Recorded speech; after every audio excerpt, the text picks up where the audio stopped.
সাংগঠনিক সম্পাদক কেন্দ্রীয় সমিতি সাংগঠনিক বিষয়ে নেমসু কার্ডে কি পদক্ষেপ গ্রহণ করছে? হ্যাঁ, যেহেতু মত কিছুদিন আগতে নিমসুর কেন্দ্রীয় সাংগঠনিক সম্পাদক হিসাপত নিয়োগ কৰিছে, সেই হিচাপতো আজি হয়তো বিলাসীপাৰা জিলা সমিতিৰ উদ্যোগত ইয়াতে এটা বৰ্ধিত কাৰ্যনিৰ্বাহ সভা অনুষ্ঠিত হৈ গ'ল।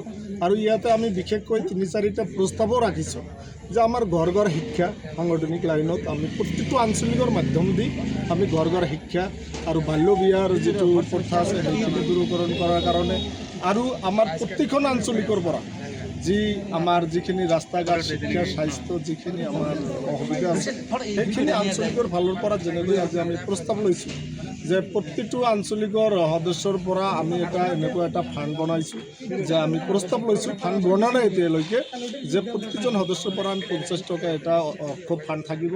তাৰ পৰা কেতিয়াবা আমি দৰিদ্ৰ সীমাৰেখাৰ তলত বা কেতিয়া এজন ভাল ষ্টুডেণ্টক যেতিয়া ভাল পাৰফৰ্মেঞ্চ কৰিব যাতে আমি সহায় কৰাৰ যাতে সুবিধা পাওঁ, এনেকুৱা এটা আমি প্ৰস্তাৱ লৈছোঁ। আৰু লগতে বিলাসীপাৰা সমজিলাৰ অন্তৰ্গত ভাল এখন স্বাস্থ্য হস্পিটেল বনোৱাৰ কাৰণে আমি এটা প্ৰস্তাৱ লৈছোঁ।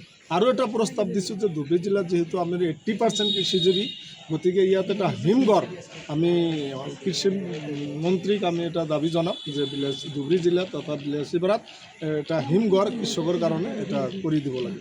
এনেকুৱা বিভিন্ন সমস্যাৰ জৰ্জৰিত আছে। গতিকে আমি লগতে সমূহ নেমচুৰ কৰ্মকৰ্তাসকলক সংগঠনৰ মাধ্যম দি আমাৰ এই সমস্যাখন সমাধান কৰিব।